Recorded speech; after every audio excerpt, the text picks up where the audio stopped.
For generations, the dream of having a place to call your own has been woven into the fabric of our lives. A home is more than bricks and mortar. It's security, belonging, and hope for the future. Yet for many today, that dream feels like it's drifting further and further away, a distant shore just out of reach. It's a story I've heard over and over. From Bristol to Birmingham, from Manchester to Margate. Meet Chloe and Tom. She's a nurse, he's a teacher. They do everything right. They work hard, they save what they can. And they dream of a small place to call their own. A little garden for a dog. A spare room for when the family visits.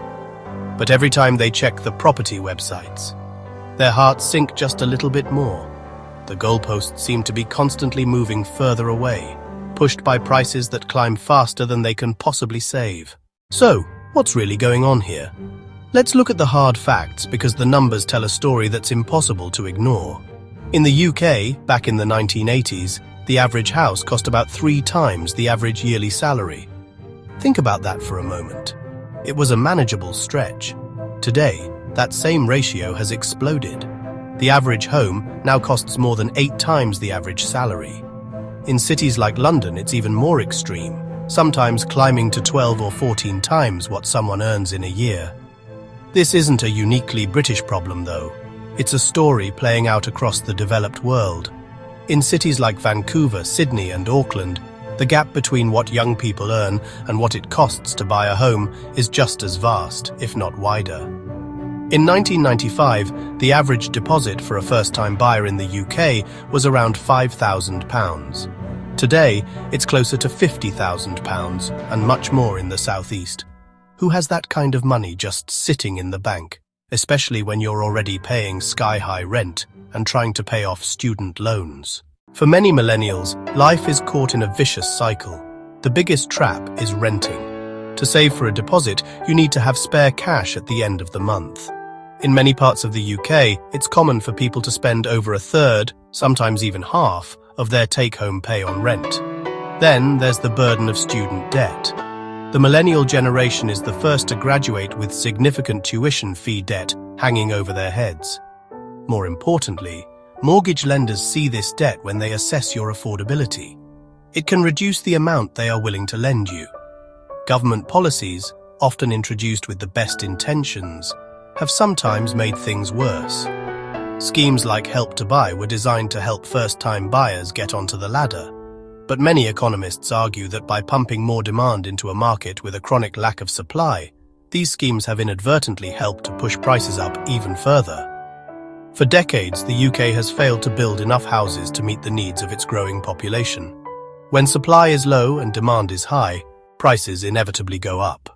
While the headlines in the UK are stark, it's important to know we're not alone in this. In Canada, cities like Toronto and Vancouver have seen property prices disconnect entirely from local incomes, partly fueled by foreign investment seeking a safe haven for capital. Young Canadians face a similar, if not worse, affordability crisis to their British counterparts. Contrast this with a country like Germany. Germany has a very different culture around housing. For generations, renting has been the norm, and it's seen as a stable, long-term option. Why? Because the rental market is heavily regulated. Tenants have strong rights, long-term contracts are common, and there are controls on how much landlords can increase the rent. Then you have places like Australia and New Zealand, which mirror the UK and Canada's problems. Young Aussies and Kiwis are famously finding it easier to move to London or Berlin than to buy a home in the city where they grew up. This isn't just a financial issue, it's a human one. The inability to buy a home has a profound impact on the lives and well-being of millions of young people. It delays major life milestones that previous generations took for granted. How can you plan for a baby when you could be forced to move in 2 months because your landlord wants to sell up? This uncertainty creates a constant, low-level anxiety that permeates every aspect of life. The stress of saving, the constant rejection from mortgage lenders, the feeling of being left behind, it all takes a toll. I've spoken to so many young people who feel like they're stuck in a state of prolonged adolescence, unable to move on to the next stage of their lives. The crisis also deepens inequality. It creates a massive divide between the haves and the have-nots. If your parents own property and can help you with a deposit, the so-called bank of mum and dad, then you have a chance.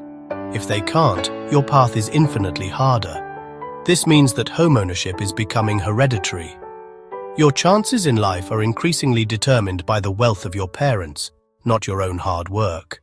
It's easy to feel defeated by the scale of this problem, but we can't afford to lose hope.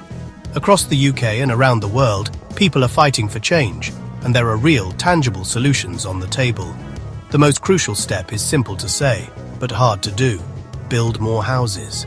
Not just luxury flats in city centres, but affordable homes, council houses and properties designed for first-time buyers.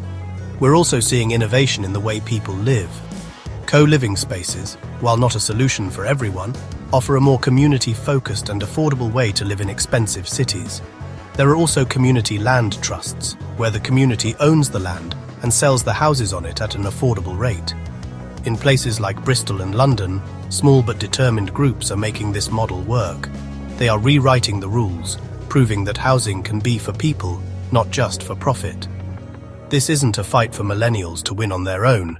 It requires political will and a shift in our national priorities. But change is possible. Young people are more organized and more vocal than ever. They are demanding that politicians take this crisis seriously. They are forming tenants' unions, they are campaigning for new housing developments, and they are making their voices heard at the ballot box. This isn't just a story of despair, it's a story of resilience. The dream of a safe, secure and affordable home is a powerful one, and it's a dream that an entire generation is not willing to give up on. If you enjoyed this video, please like, leave a comment, and subscribe for more content on important topics like this.